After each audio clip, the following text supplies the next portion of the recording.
दीजिए, तब तक मैं अपने घर होकर आता हूं। लौटकर मैं इन तीनों मूर्तियों का अंतर और इनमें से सबसे श्रेष्ठ मूर्ति कौन सी है, यह मैं आपको जरूर बता दूंगा। इतना कहकर ब्राह्मण अपने घर को चला गया।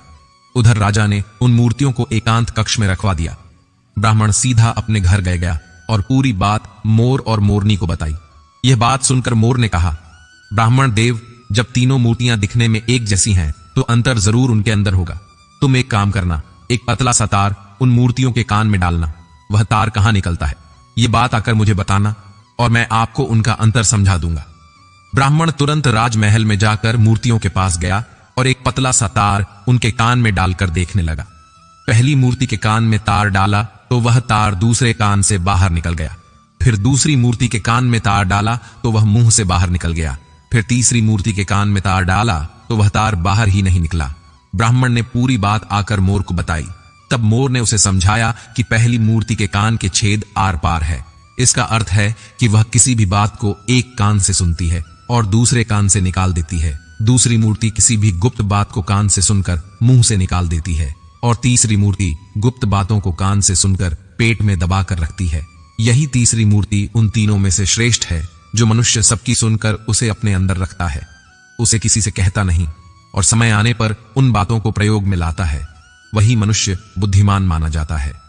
मोर ने जैसा बताया, ब्राह्मण ने वैसा ही जाकर राजा को बता दिया और फिर दूसरे देश का राजा इस उत्तर से बहुत संतुष्ट हुआ।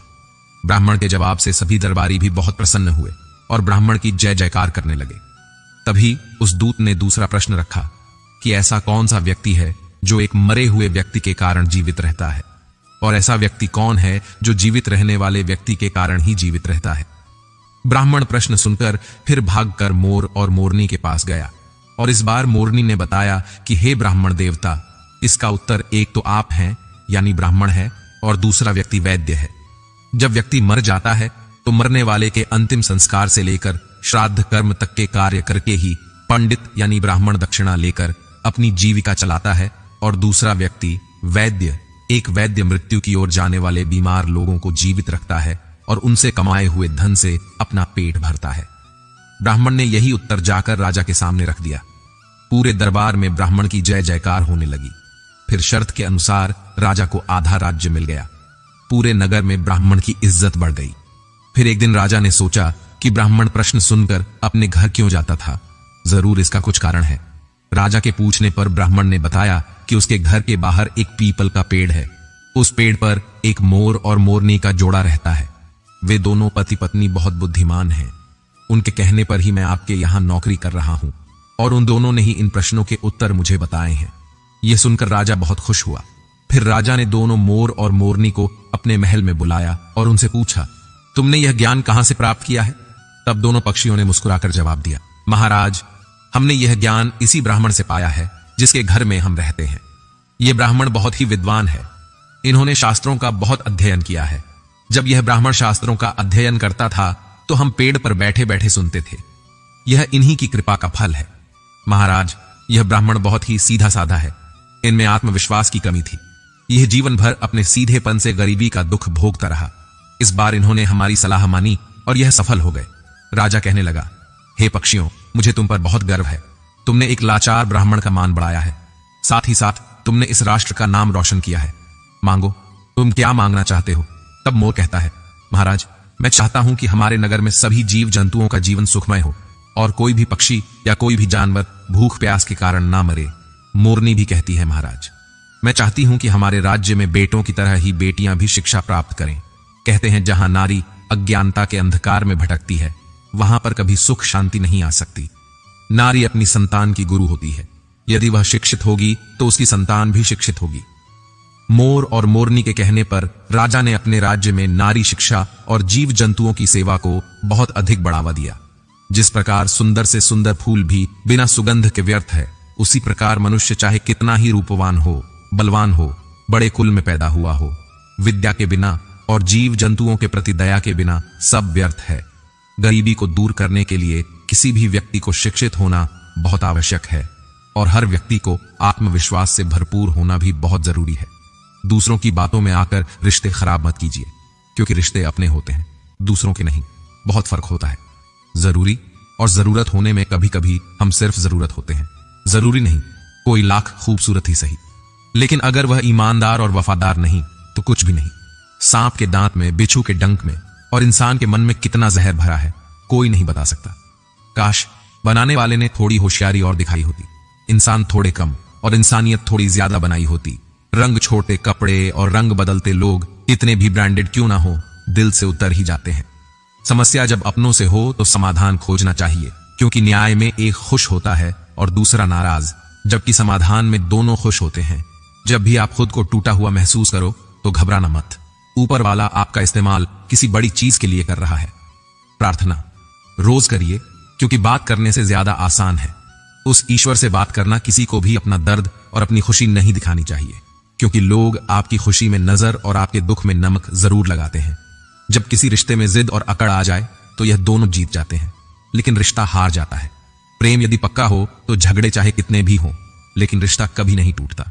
तजुर्बा कहता है वक्त अगर बुरा हो तो सब आजमाने लगते हैं, बड़ों को भी छोटे आंख दिखाने लगते हैं। अभी जाकर देखना, नए अमीरों के घर पर हर एक छोटी से छोटी चीज की कीमत बताने लगते हैं। जीवन में जो लोग साथ रहकर छल करें, धोखा दें, चुगली करें, बातों को गलत तरीके से किसी के सामने रखें, ऐसे लोगों को अपनी जिंदगी से हमेशा दूर रखना। किसी ने मुझसे पूछा आपका चरित्र इतना पवित्र क्यों है? मैंने कहा जिसने जैसा सोच लिया हम वैसे हैं, बाकी मेरा ईश्वर जानता है कि हम कैसे हैं। अगर आपकी किसी से बहुत दिनों से बात नहीं हो रही तो उसको कॉल करके या मैसेज करके पूछ लीजिए कि वह जिंदा है या मर गया है।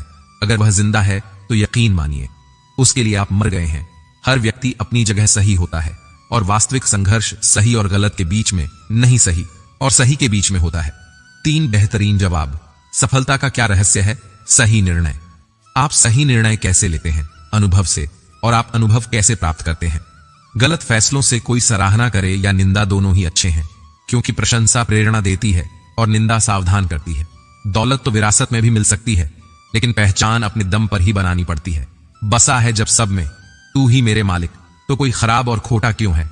उड़ रही है पल पल जिंदगी रेत की तरह और हमको वहम है कि हम बड़े हो रहे हैं। एक रिश्ता तब मुरझाने लगता है जब 2 लोगों के बीच की समस्या कोई तीसरा सुलझाने लगता है। कहने वालों का कुछ नहीं जाता, सहने वाले कमाल करते हैं। कौन ढूंढे जवाब? दर्दों का लोग तो बस सवाल करते हैं। खतरा दुश्मनों से नहीं बल्कि आसपास के लोगों से होता है, क्योंकि नाव बाहर के पानी से नहीं अंदर के छेद के कारण डूबती है। कभी कभी अपने ही अपनों का ऐसा तमाशा बनाते हैं कि वो अपना कहलाने के लायक ही नहीं रहते। जहां अपनों के सामने ही अपनी सच्चाई साबित करनी पड़े, वहां हम बुरे ही ठीक हैं। जिन्हें ज्ञान है उन्हें घमंड कैसा, और जिन्हें घमंड है उन्हें ज्ञान कैसा। कौन अपना है कौन पराया है, इस बुरे वक्त ने सब बताया है। इस दुनिया में सबसे वजनदार चीज मतलब है, जिसके निकलते ही बड़े से बड़ा रिश्ता हल्का हो जाता है। जिस इंसान को हम बेहद प्यार करते हैं, जिंदगी में वही इंसान हमारा सबसे ज्यादा फायदा उठाता है, क्योंकि वह इंसान जानता है कि हमारी कमजोरी क्या है। इतने समझदार बनो कि किसी को माफ करो, लेकिन इतने बेवकूफ मत बनो कि धोखा देने वाले पर दोबारा विश्वास कर बैठो। जब कोई समझे ही ना तो उसे समझाने की जरूरत ही क्या? जब कोई माने ही ना तो उसे मनाने की जरूरत ही क्या? जिसको किसी से कोई फर्क नहीं पड़ता, यकीन मानिए उसे किसी एक से बहुत फर्क पड़ता है। सच्चे दिल से किसी जरूरतमंद की मदद करके देखो। अगर दिल को सुकून ना मिले तो कहना। किसी को इग्नोर करने में और बिजी रहने में बहुत फर्क होता है। जिन्हें सपने देखना अच्छा लगता है उन्हें रात छोटी लगती है, और जिन्हें सपने पूरे करना अच्छा लगता है उन्हें दिन छोटा लगता है। खूबसूरती इसमें नहीं कि हम कैसे दिखते हैं, बल्कि खूबसूरती इसमें है कि हम दूसरों से कैसा व्यवहार करते हैं। किसी की अगर आदत देखनी है तो उसे इज्जत दो, और किसी की अगर फितरत देखनी है तो उसे आजादी दो। खुद को कमजोर मत बनाइए। वक्त आने पर प्यार और वार दोनों करना सीखिए। खामोशियां कभी बेवजह नहीं होती। कुछ दर्द ही ऐसे होते हैं जो आवाज तक छीन लेते हैं। चेहरा साफ, दिल में दाग, मोह पर आप और पीछे सांप, बस यही दुनिया का सच है। वक्त रहते ही खुद को बदल लेने में भलाई है, क्योंकि अगर वक्त ने बदला तो बहुत तकलीफ होगी। आज रिश्ते का दूसरा नाम पैसा बन गया है। कर्म कितने भी गंदे क्यों ना हो, अगर आपके पास पैसे हैं तो आपके बुरे कर्म, आपका बुरा व्यवहार, सब कुछ माफ कर दिया जाएगा। यही कलयुग है। यहां सबके साथ बुरा हो या ना हो, पर अच्छों के साथ बुरा जरूर होता है। इंसान का मन ही उसका सबसे बड़ा दुश्मन है और उसका सबसे बड़ा दोस्त भी। यदि मन आपसे जीत जाता है तो वह आपका दुश्मन बन जाता है, और यदि आप मन से जीत जाते हो तो वह आपका सच्चा दोस्त बन जाता है। हौसला। मदर, अगर तुझे दर्द मिला है तो दवा भी जरूर ही मिलेगी। जो दोगे वहीं लौट कर आएगा, चाहे इज्जत हो या धोखा। प्रशंसा। चाहे कितनी भी कर लो, लेकिन अपमान सोच समझकर करना, क्योंकि अपमान वह उधार है जो अवसर मिलने पर ब्याज सहित लौटता है। अपनों द्वारा किया गया अपमान। तीसरा दुख है कर्ज को ना चुका पाना। चौथा दुख है दुष्ट राजा की सेवा करना। पांचवा दुख है दुष्ट पुरुषों की संगत करना। और छठा दुख है गरीबी में जीवन का गुजारा करना। इन दुखों के कारण मनुष्य का शरीर बिना अग्नि के ही जलता रहता है। ब्राह्मण को अत्यंत चिंतित और लाचार देखकर एक दिन मोर और मोरनी ने आपस में विचार किया कि हमें ब्राह्मण की कुछ मदद करनी चाहिए। बेचारा ब्राह्मण हमारे लिए इतना कुछ करता है, सारे पक्षियों की इतनी सेवा करता है, इसके बदले में हमें इसके लिए कोई काम, किसी रोजगार का इंतजाम करना चाहिए, ताकि इसका और इसके परिवार का जीवन सुखी से व्यतीत हो सके। रात भर सोचने के बाद अगले दिन मोर और मोरनी ब्राह्मण से कहते हैं, हे ब्राह्मण, आप राजा के पास चले जाओ और राजा से कहना कि वह अपने यहां तुम्हें काम पर रख ले, और जिस समस्या को कोई नहीं सुलझा पाएगा उस समस्या को तुम सुलझा दोगे, और वेतन के रूप में राजा से रोज 100 स्वर्ण मुद्राएं मांग लेना। ब्राह्मण कहने लगा, हे पक्षियों, इतनी मुझ में काबिलियत कहां कि जो मैं राजा की समस्या का समाधान कर पाऊं, लेकिन फिर भी तुम दोनों कहते हो तो मैं चला जाता हूं। मोर और मोरनी के कहने से वह गरीब ब्राह्मण राजा के दरबार में पहुंच गया, और जैसा जैसा दोनों पक्षियों ने उसे समझाया था, ब्राह्मण ने राजा से वैसा ही कह दिया, और हर रोज वेतन के रूप में 100 स्वर्ण मुद्राएं भी मांग ले। राजा कहने लगा, ब्राह्मण, जानते हो 100 स्वर्ण मुद्राएं हमारे यहां मंत्री को भी नहीं मिलती हैं, और तुम हमसे 100 स्वर्ण मुद्राएं पाना चाहते हो। ब्राह्मण ने सिर झुकाकर उत्तर दिया, हां महाराज, 100 स्वर्ण मुद्राओं से कम नहीं लूंगा। उधर मंत्री ने ब्राह्मण को देखा कि उसका रंग सांवला है, शरीर बहुत कमजोर है, मैले कुचले फट पुराने वस्त्र हैं, सिर पर फटी हुई पगड़ी बंधी हुई है। उसका चेहरा बता रहा था कि वह ब्राह्मण बहुत ही गरीब है। फिर भी मंत्री को न जाने क्या सूझी। उसने राजा से कहा कि महाराज, इसे आप 100 स्वर्ण मुद्राओं के वेतन में रख लीजिए। यह ब्राह्मण गरीब तो है, पर 100 स्वर्ण मुद्राओं से कम में नहीं मान रहा है, तो इसमें कोई ना कोई काबिलियत जरूर होगी। राजा बोला, मंत्री जी, यदि मैं इसे 100 स्वर्ण मुद्राएं देकर काम में रख लूंगा तो क्या दूसरों के साथ अन्याय नहीं होगा? हमारे पुराने दरबारी भी इतने रुपए नहीं पाते हैं। मंत्री ने कहा, महाराज ब्राह्मण, यदि 100 स्वर्ण मुद्राएं पाने की जिद कर रहा है तो जरूर कोई ना कोई विशेष बात तो इसमें होगी। आप इसके चेहरे को देखकर किसी निष्कर्ष पर मत पहुंचना। मंत्री के बार बार आग्रह करने पर राजा ने ब्राह्मण को अपने यहां काम पर रख लिया। फिर शाम को राजा ने उस ब्राह्मण को 100 स्वर्ण मुद्राएं दे दी। 100 स्वर्ण मुद्राएं लेकर वह ब्राह्मण अपने घर आया, और वह मुद्राएं उसने अपनी पत्नी के हाथ में थमा दी। उसकी पत्नी ने आज पहली बार इतना धन देखा था। उसकी आंखें फटी की फटी रह गई। वह कहने लगी कि आप इतनी स्वर्ण मुद्राएं कहां से लाए हो? ब्राह्मण ने कहा, देखो, डरने की कोई आवश्यकता नहीं है, मैं यह मुद्राएं कहीं से चुरा कर नहीं लाया हूं।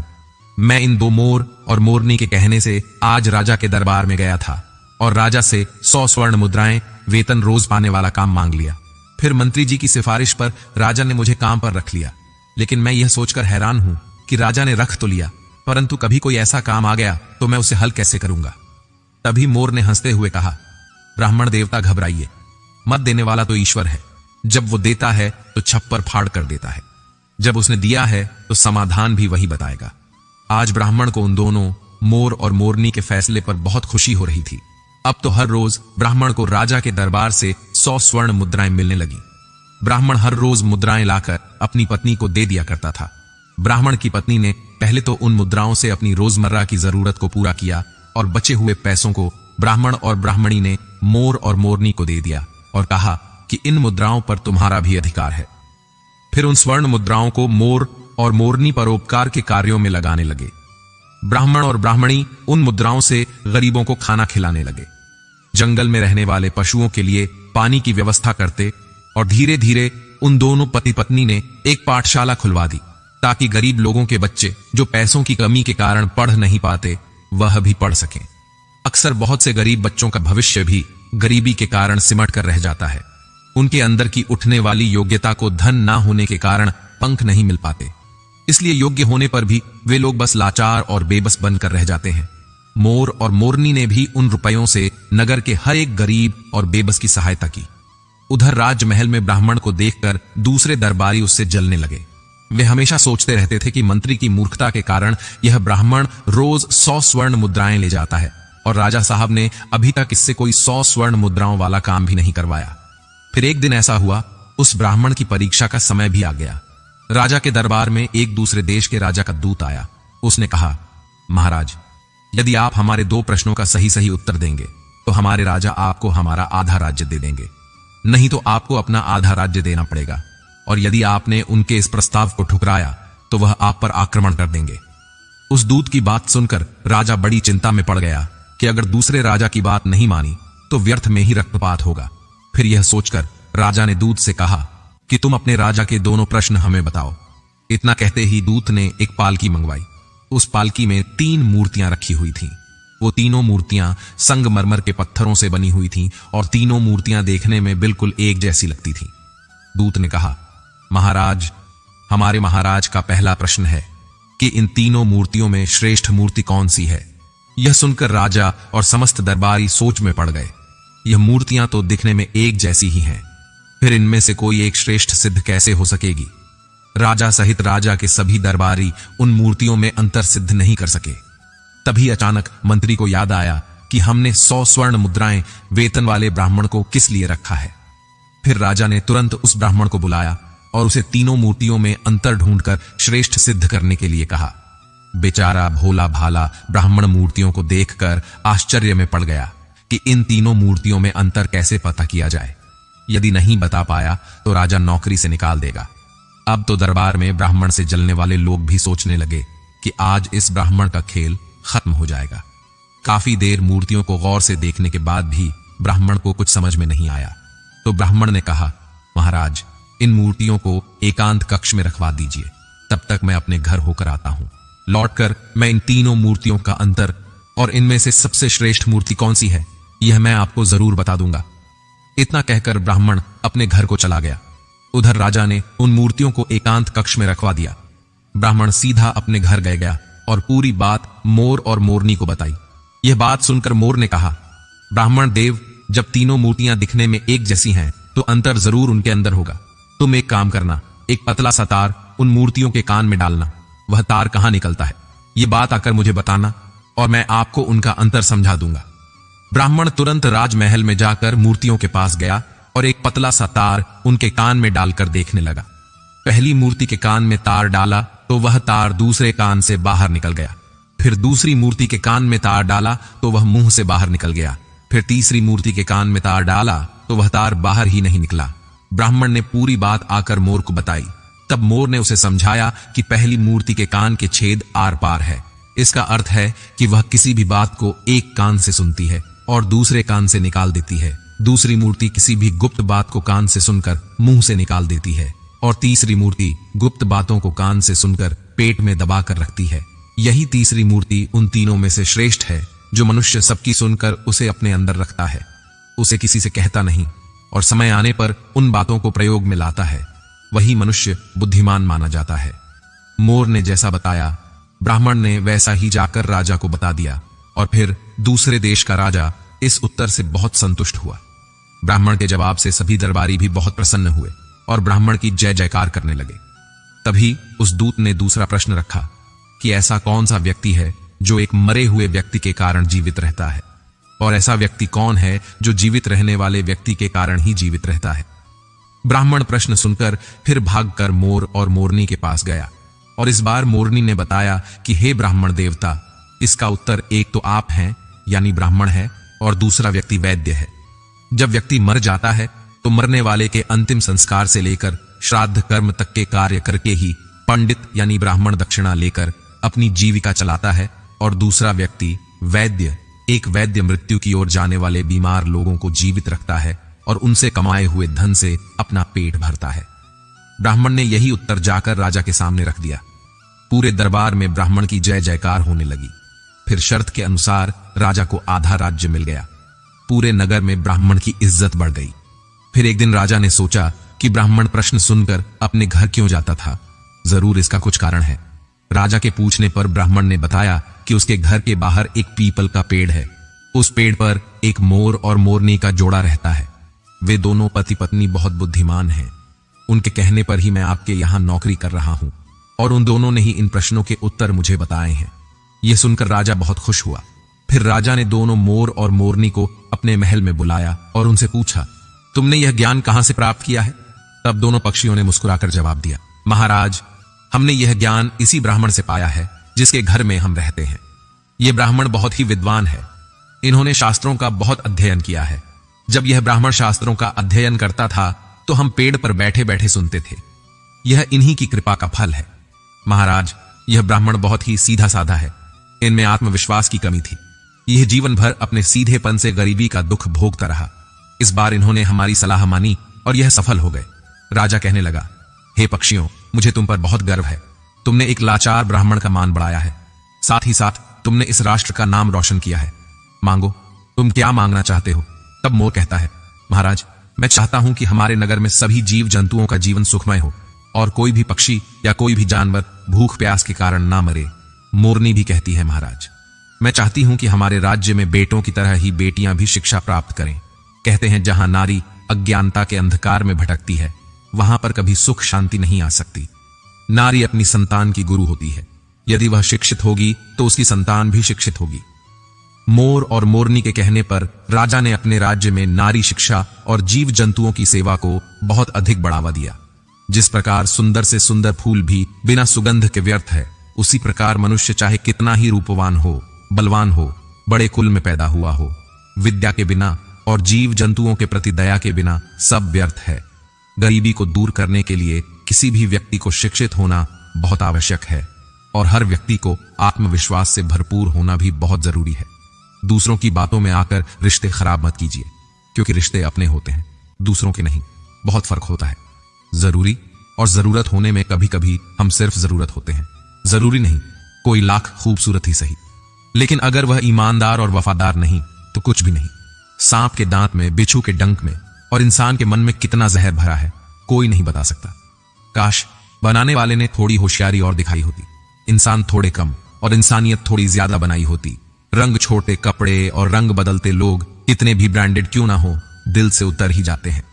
समस्या जब अपनों से हो तो समाधान खोजना चाहिए, क्योंकि न्याय में एक खुश होता है और दूसरा नाराज, जबकि समाधान में दोनों खुश होते हैं। जब भी आप खुद को टूटा हुआ महसूस करो तो घबराना मत। ऊपर वाला आपका इस्तेमाल किसी बड़ी चीज के लिए कर रहा है। प्रार्थना रोज करिए, क्योंकि बात करने से ज्यादा आसान है।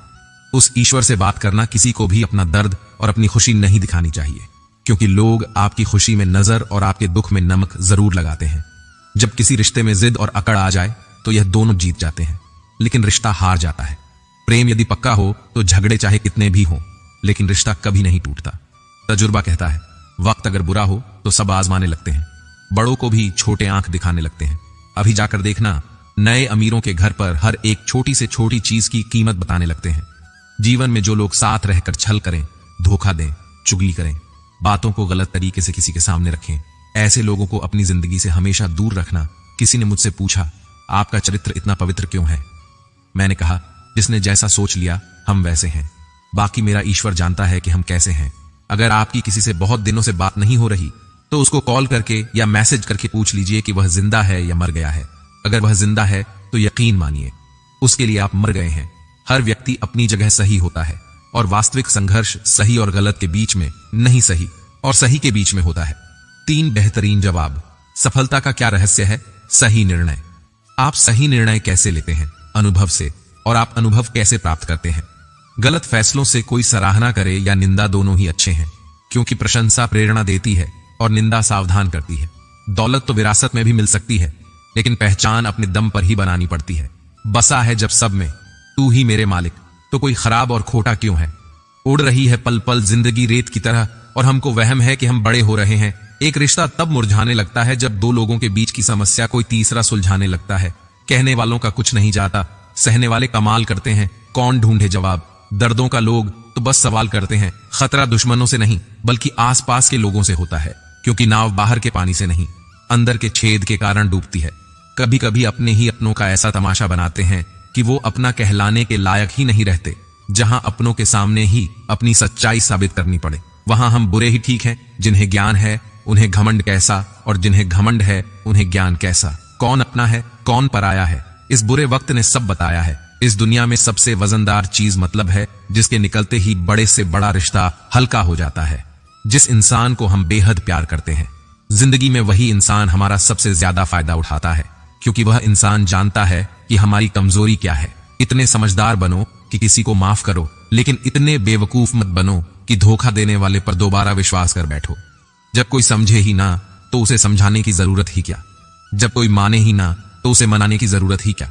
जिसको किसी से कोई फर्क नहीं पड़ता, यकीन मानिए उसे किसी एक से बहुत फर्क पड़ता है, सच्चे दिल से किसी जरूरतमंद की मदद करके। देखो, अगर दिल को सुकून ना मिले तो कहना, किसी को इग्नोर करने में और बिजी रहने में बहुत फर्क होता है। जिन्हें सपने देखना अच्छा लगता है उन्हें रात छोटी लगती है, और जिन्हें सपने पूरे करना अच्छा लगता है उन्हें दिन छोटा लगता है। खूबसूरती इसमें नहीं कि हम कैसे दिखते हैं, बल्कि खूबसूरती इसमें है कि हम दूसरों से कैसा व्यवहार करते हैं। किसी की अगर आदत देखनी है तो उसे इज्जत दो, और किसी की अगर फितरत देखनी है तो उसे आजादी दो। खुद को कमजोर मत बनाइए। वक्त आने पर प्यार और वार दोनों करना सीखिए। खामोशियां कभी बेवजह नहीं होती। कुछ दर्द ही ऐसे होते हैं जो आवाज तक छीन लेते हैं। चेहरा साफ, दिल में दाग, मोह पर आप और पीछे सांप, बस यही दुनिया का सच है। वक्त रहते ही खुद को बदल लेने में भलाई है, क्योंकि अगर वक्त ने बदला तो बहुत तकलीफ होगी। आज रिश्ते का दूसरा नाम पैसा बन गया है। कर्म कितने भी गंदे क्यों ना हो, अगर आपके पास पैसे हैं तो आपके बुरे कर्म, आपका बुरा व्यवहार, सब कुछ माफ कर दिया जाएगा। यही कलयुग है। यहां सबके साथ बुरा हो या ना हो, पर अच्छों के साथ बुरा जरूर होता है। इंसान का मन ही उसका सबसे बड़ा दुश्मन है और उसका सबसे बड़ा दोस्त भी। यदि मन आपसे जीत जाता है तो वह आपका दुश्मन बन जाता है, और यदि आप मन से जीत जाते हो तो वह आपका सच्चा दोस्त बन जाता है। हौसला। मदर, अगर तुझे दर्द मिला है तो दवा भी जरूर ही मिलेगी। जो दोगे वहीं लौट कर आएगा, चाहे इज्जत हो या धोखा। प्रशंसा चाहे कितनी भी कर लो, लेकिन अपमान सोच समझ कर करना, क्योंकि अपमान वह उधार है जो अवसर मिलने पर ब्याज सहित लौटता है।